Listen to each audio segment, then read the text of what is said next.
Good day and good evening sa mga listeners ng aming programa.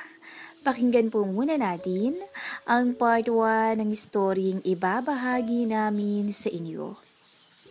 Ako nga pala si Nika, or Teacher Nika, kung tawagin sa paaralang pinapasukan ko dito sa Cavite.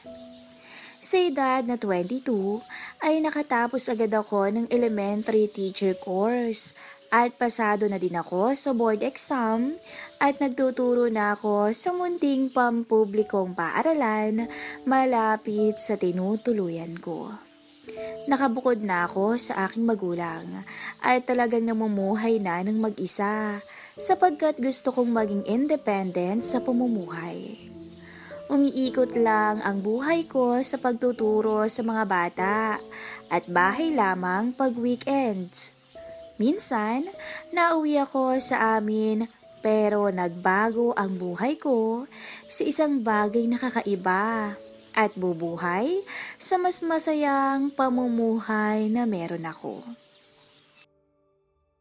Isang gabi, ginabi na ako sa eskwela sapagkat maraming lesson akong ginagawa. Pinatay ko na noon ang malalaking ilaw at maliit lamang ang aking itinira. Pasado 7:00 na nang marinig kong kinakandado na ni Mang Ruben ang pinto ng aking silid-aralan. At kaya naman agad-agad ko siyang sinaway. Mang Ruben, saglit lang ho at andito pa ako sa loob. Sambit kong pasigaw. Hindi ko alam kung maririnig niya to sapagkat malakas ang ulan sa labas. Si Mang Ruben ay matagal ng katiwala at janitor ng paaralan. OJT pa lang ako noon ay andito na siya. Sa edad na 43 ay matikas pa rin siyang tignan at masipag sa gawain niya. Naku Iha, pasensya ka na. Hindi ko naman alam na andyan ka pa pala. Tugon niya. Okay lang humanong. Sagot ko naman. Iha, pwede bang sumaglit dyan sa loob? Ang lakas ng ulan Basang-basa na ako. Sige Manong, tara ho't pasok po kayo. Agad kong pinatuloy si Manong at isinara ang pinto sapagkat kay lakas ng ulan at mukhang makakansila pa ang klase nito bukas. Naku Manong, basang-basa ka na. Alisin niyo ho muna kaya yung suot niyo. Naku, nakakaya naman ho sa inyo Ma'am Nika. Ayos lang ho yun, Manong Ruben. Wala naman ho sa akin yan. Nasabi ko yun sapagkat nagka-boyfriend naman na ako noon at naka-live-in ko na rin siya ng 1 year. Kaya sa tingin ko okay na sa aking makakita ng isang katawan ng lalaki. Agad inalis ni Mang Ruben ang pantaas niya at baka sa aking paningin ang pangkaraniwang katawan niya. Hindi kagandahan at malaki rin ang tiyan ni Mang Ruben. Pero tila kakaiba ang pakiramdam ko sa nakita ko at napansin sa kanya. Iya, nakakaasiwa ba? Natulala ka na okay lang Manong. Pasensya na Malakas ang ulan at luma na ang paaralan. Marami ng sira sa paligid pati bintana. Kaya naman nakakapasok na ang tubig at nababasa na ang gamit ko. Kaya itinabi ko na to at inayos. Basa na rin ako sa talsik ng mga tubig. Kaya minaigi kong tumabi sa pwesto ni Mang Ruben sa isang sulok. Mang Ruben, patabi medyo malamig na kasi at natatamaan na ako ng tubig. Pasensya ka na Ayos lang ho Ma'am Nika. Nilalamig ba kayo? Medyo Manong Nanginginig na nga ako. Mukhang di pa titigil yung ulan. Ayos lang ho ba naakbayan kita? At lumapit ka sa akin para naman hindi ka lamigin. Wala sa isip ko ang sinabi ni Manong. At dahil sa lamig ay nagpa siya na akong sundin siya. At sinabi ko na ayos lang. Nagkwentuhan kami ni Manong Ruben. At ganon ang sitwasyon namin. Mula nung OJT pa lang ako, magkaibigan na kaming lubos ni Mang Ruben. Maya-maya, namamalayan ko na lang na humahaplos na pala si Manong sa hita ko. Ang sabi niya, para daw hindi ako lamigin o hindi lamigin yung binti ko. Kaya naman hinayaan ko na lamang siya sa ginagawa niya. Ang ganda mo at ang sexy, ma'am. Bakit single ka pa? Biglang tanong niya sa akin. Manong ewan ko ba? Wala namang nanliligaw eh. Biglang nagtawanan kaming dalawa. At bigla akong naluha nung ikwento ko sa kanya ang tungkol sa pagtataksil ng ex ko sa akin dati. Tahan na, iha. Huwag ka nang lumuha dyan, okay? Alam mo, maganda ka. At kung kabataan ko lang, naku liligawan kita. Talaga, Manong. Mataimtim kong tinitigan ang mga mata ni Mang Ruben. Maya-maya ay bigla niya na lang akong ginawaran ng halik. Halik na may pagmamahal at banayad. Ewan ko ba kung bakit pero tumugon na rin ako sa kanya. At hindi nga nagtagal ay umabot sa puntong kinalas ni Manong ang butones ng aking uniforme. Hanggang sa tuluyan na nga niyang nakita ang lahat ng aking itinatago. Malambing niyang idinapo ang kanyang labi sa aking tenga, pababa sa aking leeg, patungo sa aking hinaharap hanggang makarating sa pusod ko. Hindi ko na malayan na napapasigaw na pala ako sa kakaibang tinatamasa. At maya-maya ay pinunit niya ang pangilalim na suot ko sa baba na siyang ikinagulat ko. May kung anong kuryente na dumaloy sa aking pagkatao sa kapilyuhan ni Manong Ruben. Ay talagang napapapikit ang aking mata sa tindi ng tinatamasa. At maya-maya pa ay napadpad na ako sa ruro. Hingal na hingal ako habang tinititigan ako ni Mang Ruben. Iha, matagal na akong natatakam sa'yo. Lagi kitang iniisip sa tuwing kailangan kong tumugon sa pangangailangan ko. At hindi ko sukat akalaing papayag ka ngayon. Sa puntong yun ay wala na akong naisagot pa. Pinuhat niya ako at pinahiga sa isang mesa. Kusa akong ibinukas ang mga binti ko at iniyakap sa kanyang bewang na agad namang sinamantala ni Mang Ruben. Huwag masyado, Mang Ruben ah.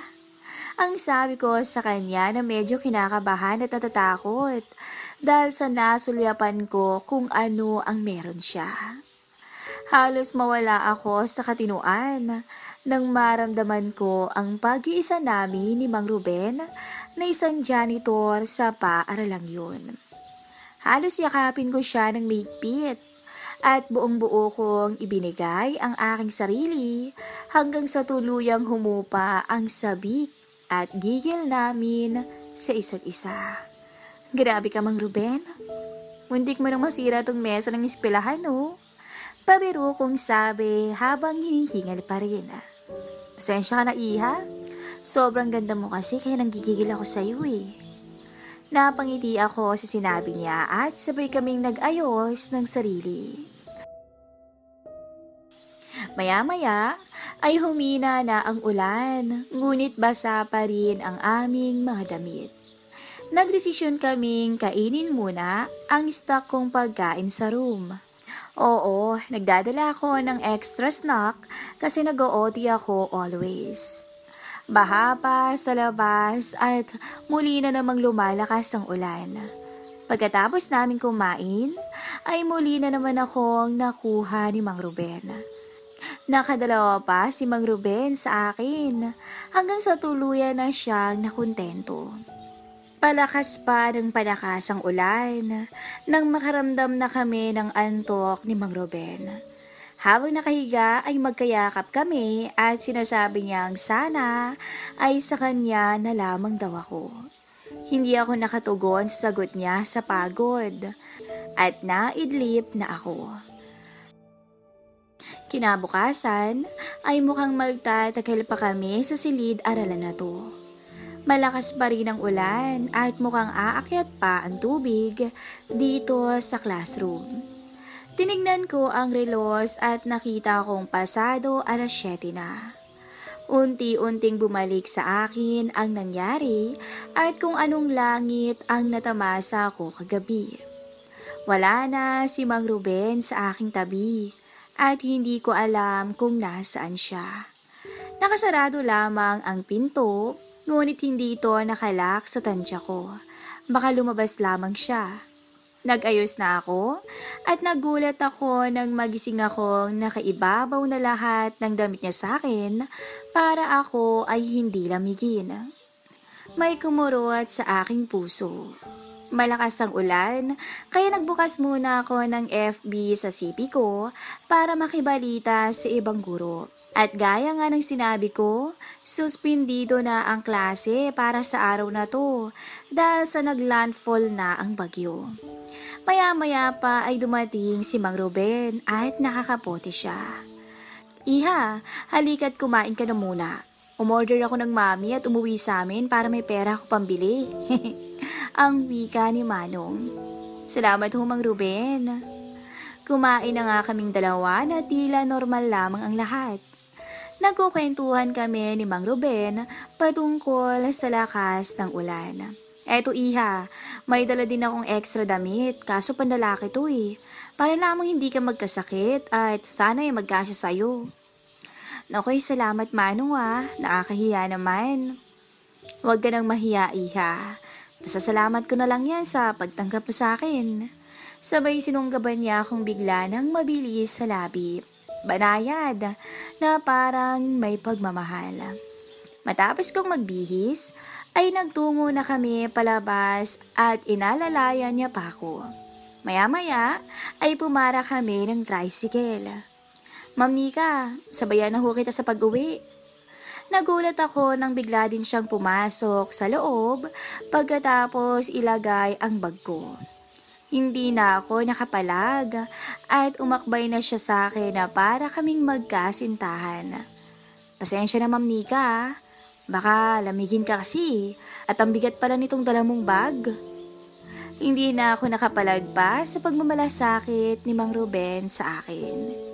Medyo mabagal ang biyahe dahil sa baha. Kasabay ng malamig na ulan ay siyang pagpapainit sa akin ni Mang Ruben nang muli niya akong halikan.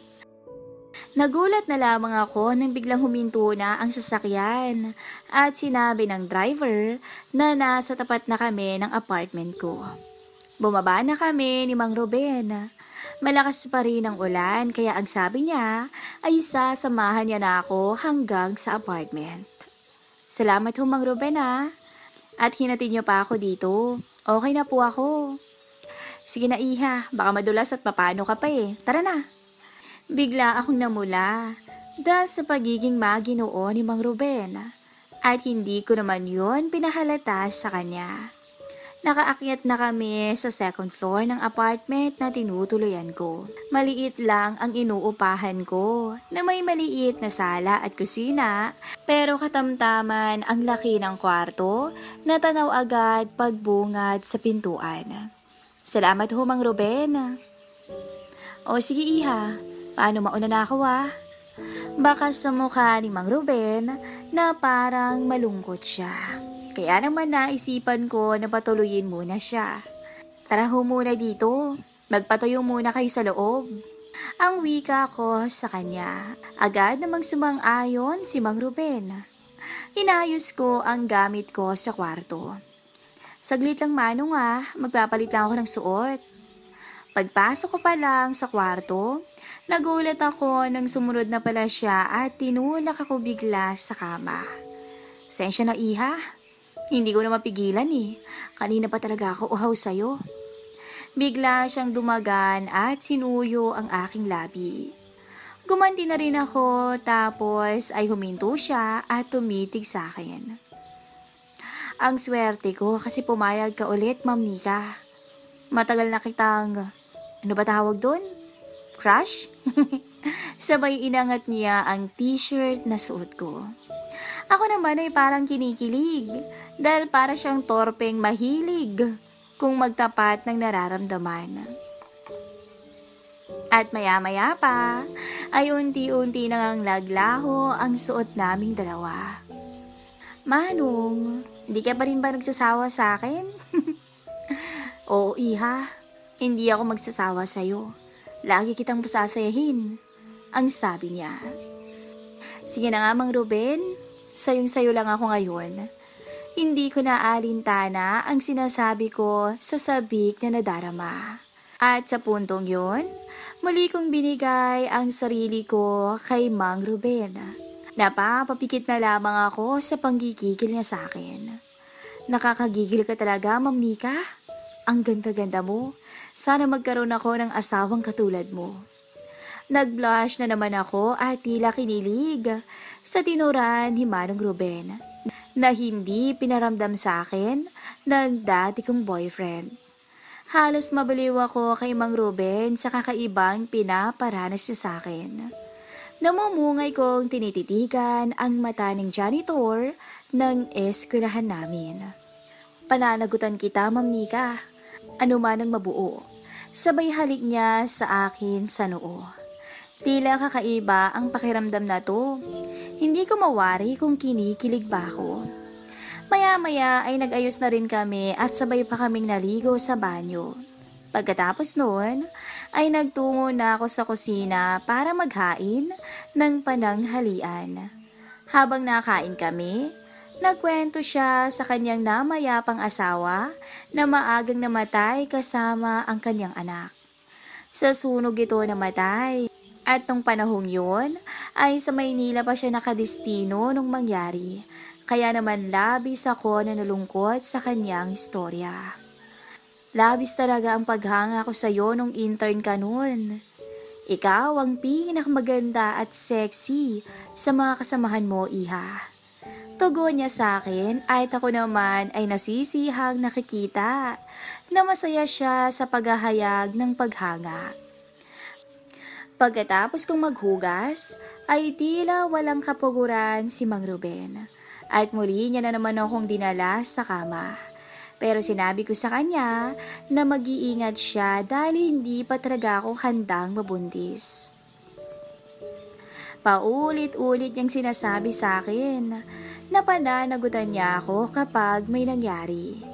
At tila nagiging musika naman to sa aking pandinig. Bago mag-alas 4 ay handa na siyang umuwi. Medyo mahina na rin ang ulan.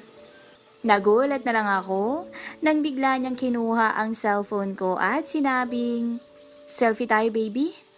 Sa pagkabigla ay hindi na ako nakaiwas pa. "Send mo sa akin, iha, sa messenger, ah." Tugon niya at hinalikan niya ako sa noo, sabay po sa akin. Muli akong kinilig sa ginawa ni Mang Ruben. Nang makaalis na siya ay humiga ako sa kama. At tinawagan ko ang isa sa best friend ko dati dito sa Cavite na nasa Bicol na. Pero nagulat ako nang si Rans ang nakasagot, ang nakababatang kapatid niya. At narinig kong may pigil na boses sa kabilang linya at tila may milagrong nagaganap. Abangan po ang next episode ng ating story.